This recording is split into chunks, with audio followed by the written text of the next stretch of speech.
Hello and welcome to the New Nation. My name is Larry Samani Goat, and we're on episode 2, part 2 of Jeff King, Swift, Silent, Deadly. First, I'd like to make a correction, and the first correction is I had to fix the title on episode 1. And number 2, what I had to fix was I had to make a correction because it was brought to my attention that the word Mexican is not the definition of mixed people. So there was some people down in Central America who are actually Native Americans.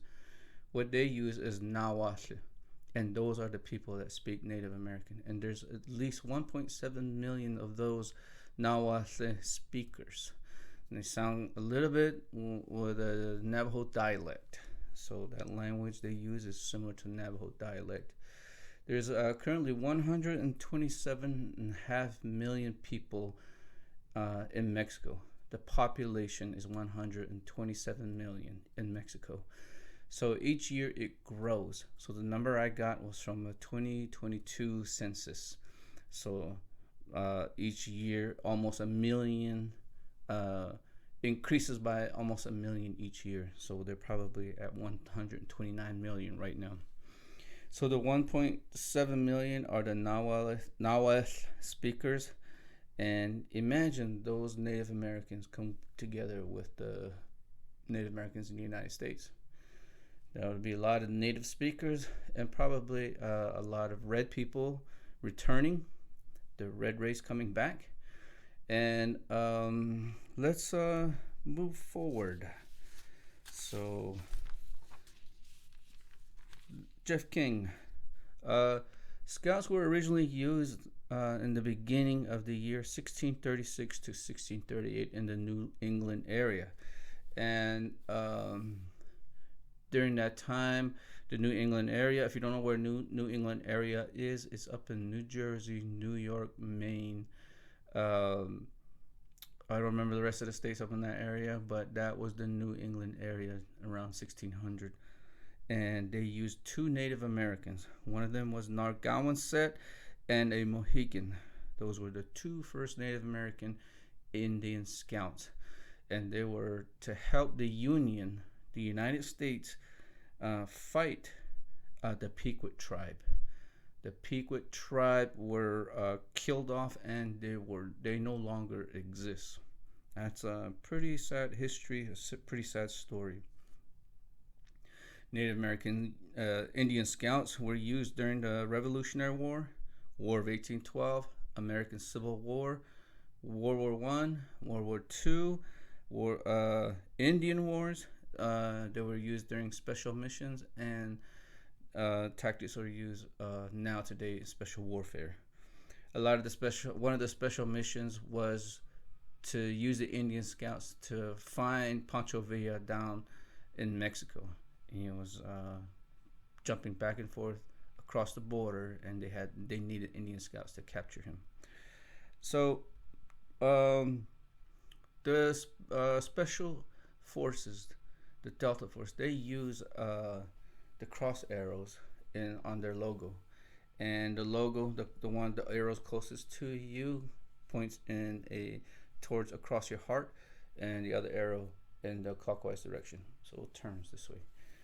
So that logo is correctly made and correctly done, and that's where special warfare grabbed the logo from. It's from the Indian Scouts, and those arrows, the cross arrows, are pointing in an upward direction. Traditionally, Navajos, when back in the day, they used to put bows and arrows above the door, and the front entrance of their homes used to be in the eastern direction. So if there was anybody that was attacking their homes, the bows are already set in place where the bows are crossed, and the bow is already in the ready position, tied.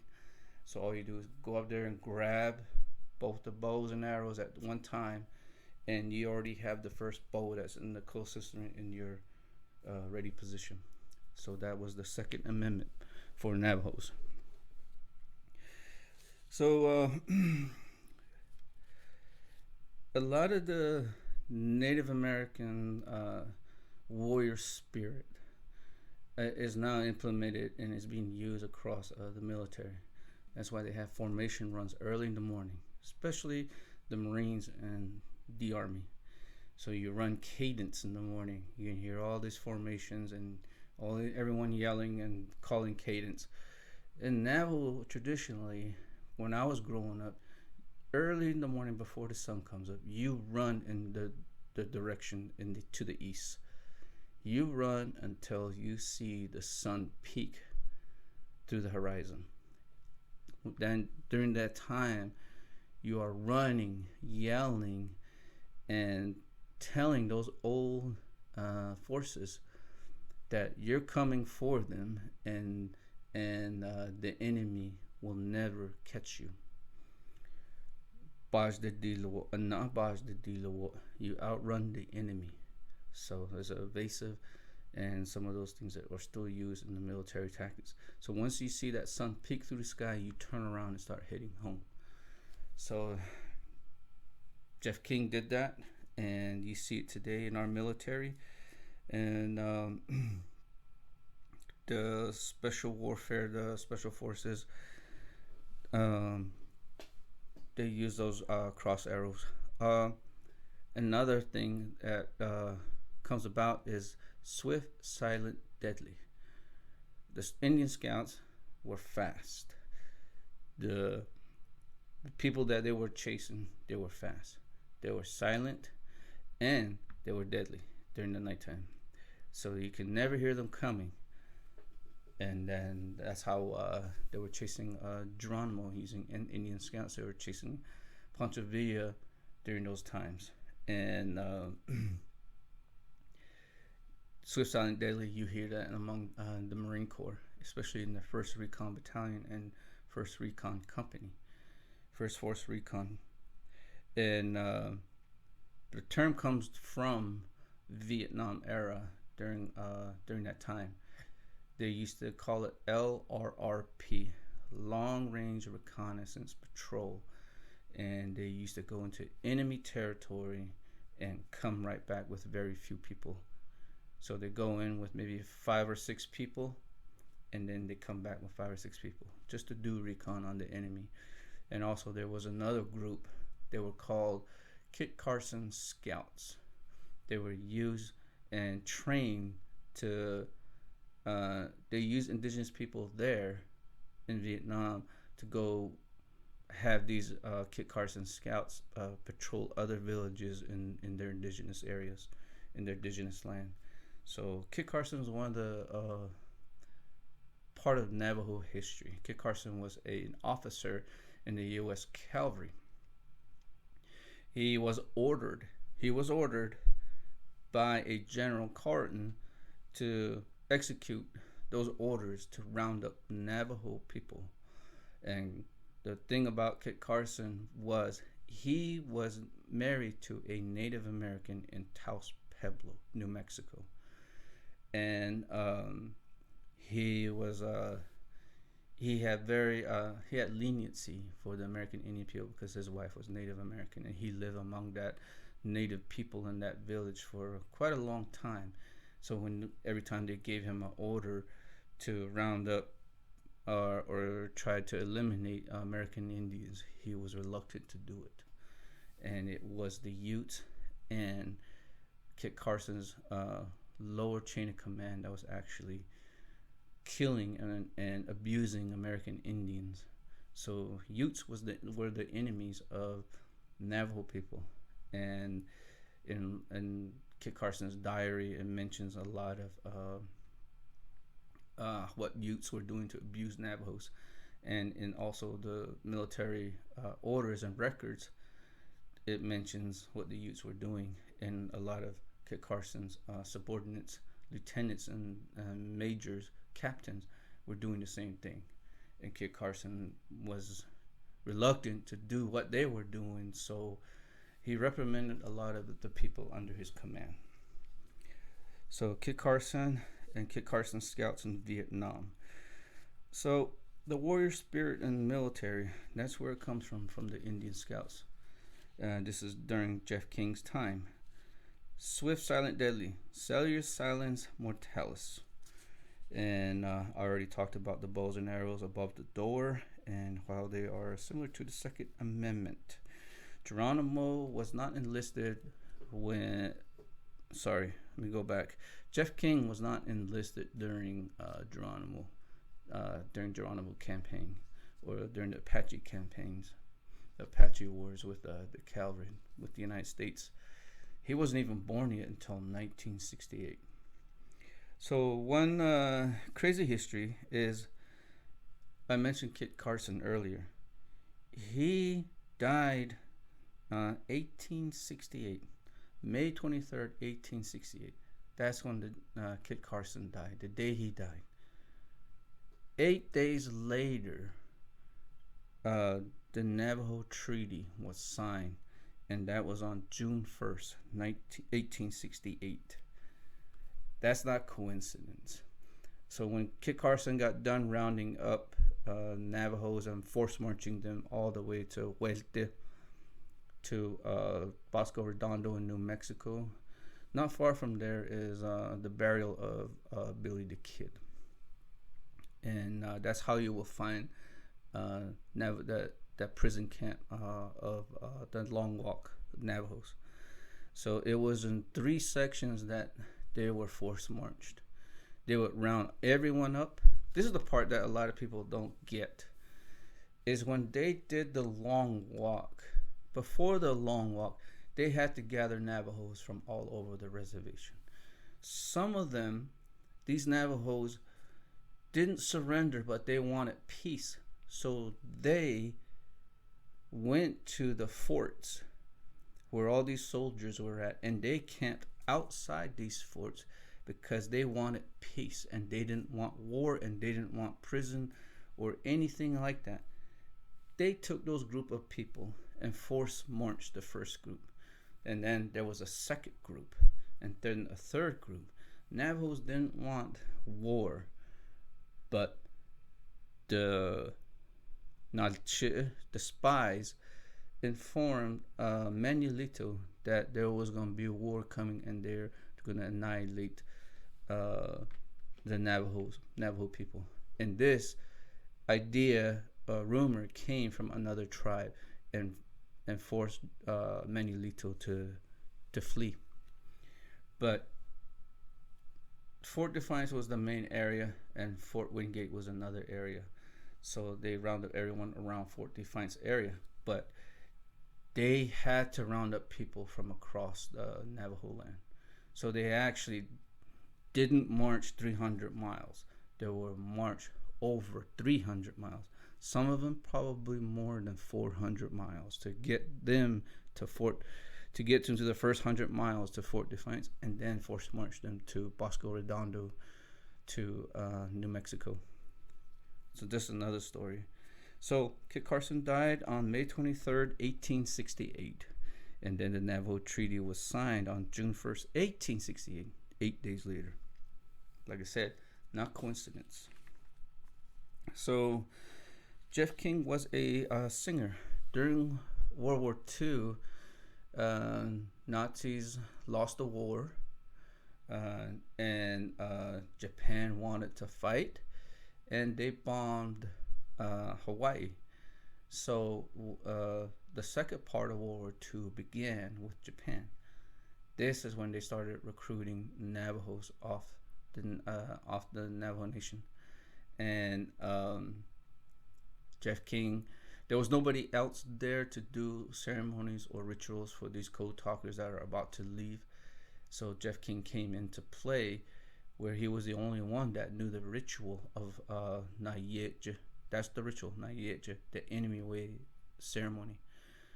And he performed these ceremonies for any Navajo that was leaving. That includes all the Navajo code talkers. He probably didn't do it for everyone, but some of them who wanted that ceremony done. So Jeff King was important there. So the thing about Nayeje ceremony ritual is you have to know the story of the brother story. So the Monsters Lair story and the Tuapajis Chin story. So the hero brother story is a cultivation story. And it can be used for uh, the enemy way, and then it can be used for the cultivation way, for the blessing way. So um, when they do a ceremony nayeje for you before you leave to fight off for war, or when there is hard times, that ceremony is used, you have to know the anaje story and the enemy way uh, story. So the Nayajin and Naja is the monster slayer character. That's his side. And the blessing way, cultivation way, is the Topajishin.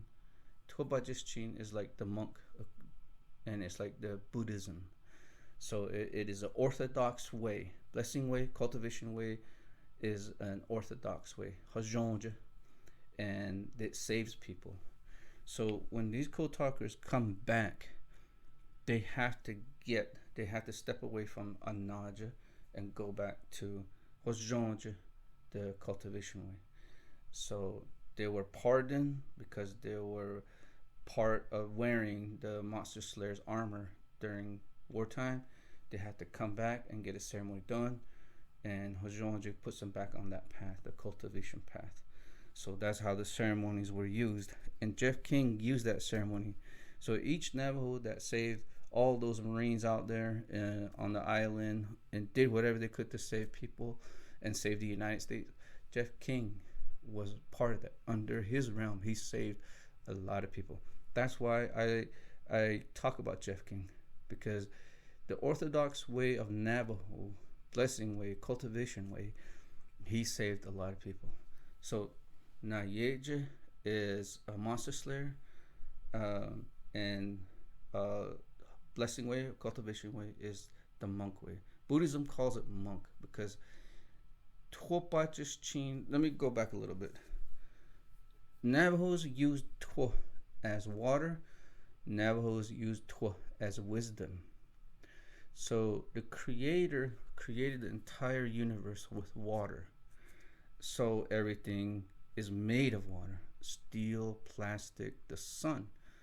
The sun has to live. The fire has to live from moisture. The steel has to stay together by being quenched.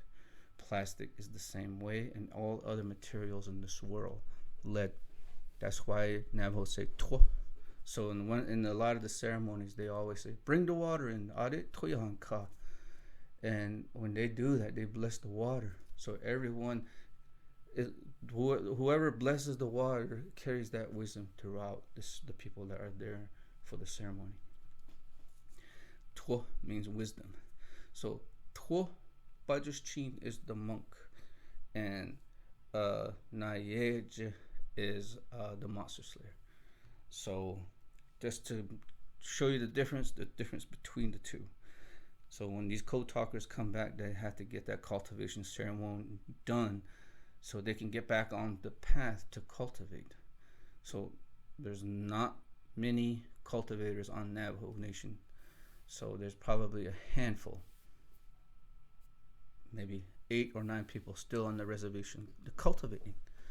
And they are not medicine people either, just to let you know.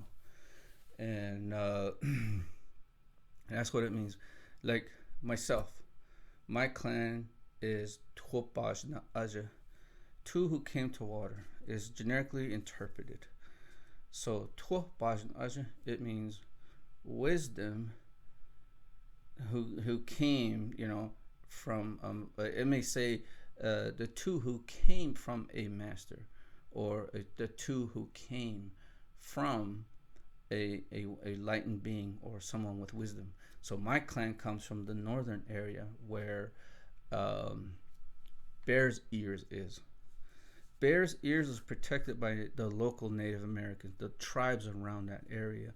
They protect that place because there used to be an enlightened being there. And that's why Bear's Ears is important to these tribes in that area. Bear's Ears is in Utah. And if you Google it, Bear's Ears, Utah, and you will see it. They won't talk about this, but that's what it's really about. Because there was an enlightened being there, and a lot of people went to him for wisdom. So he was a great leader back in the day, long before all these tribes started to come together. But Tobajishin, Tobaj and Ajamai clan is not part of the original four clans from the beginning of Genesis stories. So our stories go far back. It goes as far back as when the moon was first created by humans. That's how far our stories go back, and our stories goes back four worlds, and that means that the earth was recreated four times. That's how far our stories go back, and that's why I tell people, learn the stories, learn from your elders, listen to them, because these ceremonies didn't exist until we got to this world. So this is this current world right now. Now it's going to, those ceremonies are disappearing because people are not following that cultivation way anymore. So back to Jeff King, he was a singer, and he had singer means hatkali. Hatkali means singer, and that's what he did for the Navajo code talkers, and that's how we won World War II using the Navajo language. The Navajo language, it goes on different levels. The actual Navajo language is on a spiritual level. People used to come together, share stories, but they no longer do it now. So that's a spiritual level. There's no slang at that level, and there's no cuss words at that level at all. So more recently in the 80s, that's when all the slang and lingo started to come about.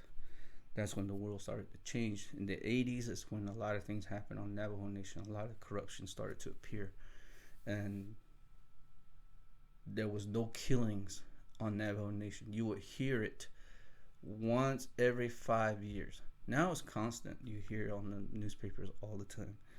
But the cultivation way is the way to go. That's why we use corn stalks as a symbol. And back in my hometown in Tuba City, they have a mural of a corn stalk. And under the corn stalk, there are the four worlds that I was telling you about. So that cultivation went through that whole period. So that was the corn stalk is the symbol of cultivation. And at the tip, there's a gold tip, and that's where they get the corn pollen from. So the people that are cultivating understand what that corn pollen means. So the corn pollen is what you use to pray to the east in the early morning, pray in the mid noon, in the evening, and sometimes at midnight. That corn pollen is always with you. So a lot of these Navajo code talkers, before they left, Jeff King probably gave them a bag of corn pollen to take with them. So traditionally they carry it with them on their body. Nowadays it's hard to do in the military because they check everything, and you checking everything, and you go in there bald headed and haircut and everything. That's the Marine Corps. I don't know what the Army does, but or the Air Force.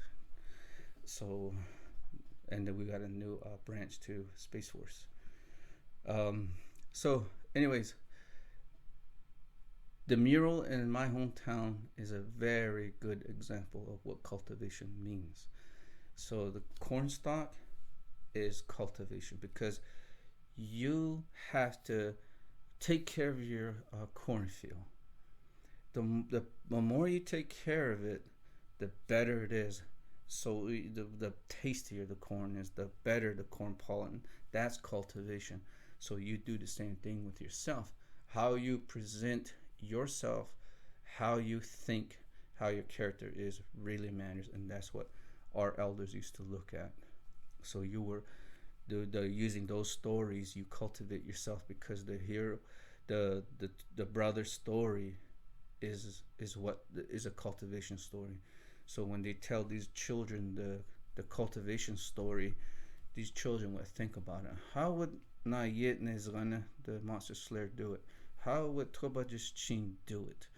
To solve a problem, if there's something inside of me that I have to fix, how did they fix it? How did that story help them out? So that's what the cultivation story means. So that's all. This is where I'm going to end it with. There is going to be a part 3 of Jeff King, and this is going to be about psychology.